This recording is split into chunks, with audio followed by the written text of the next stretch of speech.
Hello and welcome guys, स्वागत है हमारे यूट्यूब चैनल स्टडी स्क्वायर पे। ये हमारे सी प्रोग्रामिंग सीरीज का फर्स्ट वीडियो होगा जिसमें हम सी के इंट्रोडक्शन को कवर करेंगे।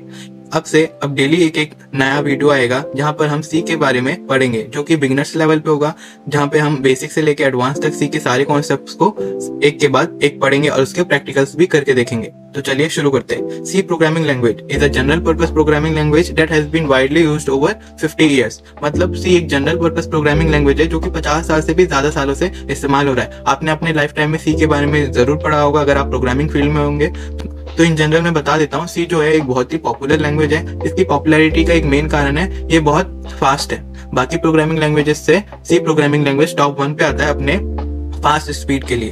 अब आगे इसके कैरेक्टरिस्टिक्स देख लेते हैं। कैरेक्टरिस्टिक्स में हमारे पास 3 पॉइंट है। फर्स्ट पॉइंट, डेनिस रिची ने क्रिएट किया था सी प्रोग्रामिंग लैंग्वेज को इन द बेल लैबोरेटरीज इन 1972 से अगर 2025 तक कैलकुलेट करें तो अप्रॉक्स 53 इयर्स हो जाते हैं। तो आप सोच सकते हैं 50 साल से भी ज्यादा, हाफ सेंचुरी से सी प्रोग्रामिंग लैंग्वेज अपना पॉपुलैरिटी बनाए रखा है। मतलब ये बहुत ही रिलायबल और बहुत ही यूजफुल प्रोग्रामिंग लैंग्वेज है जो सबको आना चाहिए। फिर it is very popular language, ये बहुत पॉपुलर लैंग्वेज है worldwide despite being old.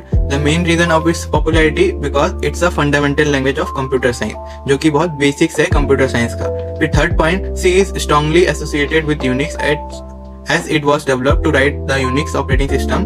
Further then it has been used to develop operating system, databases, application etc. पहले C को Unix systems के लिए बनाया गया था, फिर ये इतना पॉपुलर हो गया कि इसको अलग अलग सिस्टम्स में, ऑपरेटिंग सिस्टम्स में भी इस्तेमाल किया गया और इसको ज्यादातर ऑपरेटिंग सिस्टम, एप्लीकेशन और डेटाबेस से रिलेटेड टर्म्स को क्रिएट डील करने के लिए इस्तेमाल किया जाता है। इसका एक बेसिक फॉर्मेट देख लेते हैं। पहला चीज, एक्सटेंशन क्या होते हैं। एक्सटेंशन बेसिकली गाइस फाइल के टाइप को बताता है। वैसे ही सी प्रोग्रामिंग लैंग्वेज का एक्सटेंशन है .c, जो कि उसके नाम के बाद .c से रिप्रेजेंट होता है। जैसे एग्जांपल के तौर पे अगर हम जेपीजी फाइल, जो कि फोटो फाइल को डिनोट करता है, पीडीएफ फाइल .pdf फाइल को डिनोट करता है, वैसे ही .c फाइल को डिनोट करेगा।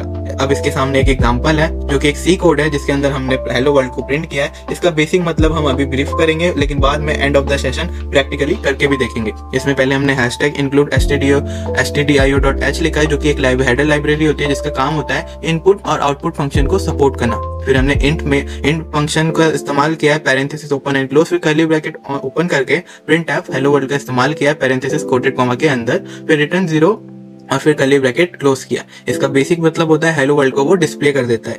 और रिटर्न 0 का अब इन जनरल समझ लो कि रिटर्न 0 का मतलब होता है काम खत्म हो चुका है। और जैसे कि आप देख सकते हो हर एक लाइन के बाद हमने एक साइन इस्तेमाल किया है, सेमीकोलन का। सेमीकोलन का बेसिक मतलब होता है फुल स्टॉप। जैसे हम इंग्लिश में कोई एक सेंटेंस खत्म हो जाता है तो हम फुल स्टॉप लगाते हैं, वैसे ही कमांड खत्म होने के बाद, एक लाइन का कमांड खत्म होने के बाद हम सेमीकोलन लगाते हैं। एज एन एक्सटेंशन की एक ये लाइन यहीं तक थी, दूसरी लाइन यहाँ से दूसरी साइड से शुरू हो रही है।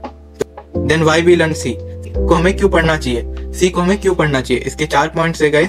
पहला, ये most popular language in world है क्योंकि ये बहुत फास्ट है, जैसे मैंने पहले भी बताया था, और बहुत पॉपुलर भी है। दूसरा पॉइंट, सी के जो सिंटैक्स होते हैं, इसका लिखने का जो तरीका होता है वो बाकी लैंग्वेजेस, पॉपुलर लैंग्वेजेस के जैसा ही होता है, जिससे क्या होता है अगर हम सी सीख जाते हैं तो बाकी पॉपुलर लैंग्वेज को सीखने में हमें कोई प्रॉब्लम नहीं होती। थर्ड पॉइंट, ये फास्ट है जैसे कि मैंने पहले भी मेंशन किया है। और फोर्थ पॉइंट, ये वर्सेटाइल है, जो कि बोथ टेक्नोलॉजीज और एप्लीकेशन में सपोर्ट कर लेते हैं, इसमें कोई यूज करने में कोई प्रॉब्लम नहीं होती। फिर एक मेन डिफरेंशिएशन आता है कि सी और C++ में क्या फर्क है। इन दोनों के नाम तो लगभग सेम ही है। तो बेसिकली गाइस C++ जो है वो सी का ही एक्सटेंडेड वर्जन है। इसको एक्सटेंड करने की रिक्वायरमेंट क्यों पड़ी, क्योंकि सी में क्लास और ऑब्जेक्ट सपोर्ट नहीं होते, तो ये इसका लिमिटेशन था। तो C++ इसीलिए बनाया गया है जहां पे हम क्लास और ऑब्जेक्ट्स को सपोर्ट कर पाए। फिर आता है तो start using C you need 2 things, मतलब सी को इस्तेमाल करने के लिए आपके पास 2 चीजें चाहिए होंगी। वो क्या क्या है, चलिए देख लेते हैं। पहला, एक टेक्स्ट एडिटर, मतलब जहाँ पे आप प्रोग्राम को लिखोगे, जस्ट लाइक नोटपैड और कोई भी कोड एडिटर।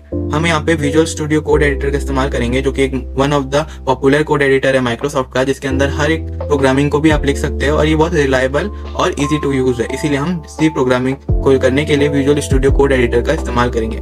थर्ड होता है कंपाइलर, जो कि GCC कंपाइलर एक टाइप का कंपाइलर है सी का, जो कि हमारे कोड को कंपाइल कर देगा कंप्यूटर के लिए। अब देखिए कंपाइलर की जरूरत क्यों होती है। हम लिखेंगे सी प्रोग्रामिंग लैंग्वेज में, जो कि ज्यादातर इंग्लिश टर्म्स से लिखा जाएगा, लेकिन कंप्यूटर को 0-1 के अलावा कुछ नहीं आता। तो ये कंपाइलर क्या करेगा, हमारे जो सी प्रोग्रामिंग लैंग्वेज में हम जो फंक्शंस, एल्गोरिथम्स लिखेंगे वो 0-1 में कन्वर्ट करके कंप्यूटर को समझाएगा कि हमने लिखा क्या है, टू अंडरस्टैंड द कंप्यूटर।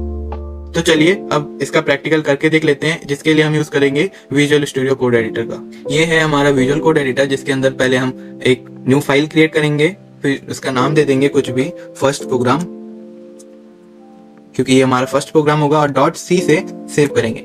फिर इसके लोकेशन में जाके इसको क्रिएट फाइल कर देंगे और ये एक फाइल हमारा क्रिएट हो जाएगा। देखिए गाइस, ऊपर C का एक लोगो भी आ गया है, जिससे कंपाइलर को समझ में आ रहा है ये C का एक प्रोग्राम है, मतलब C का एक फाइल है, प्रोग्राम तो नहीं। प्रोग्राम अभी हम करेंगे प्रोग्रामिंग।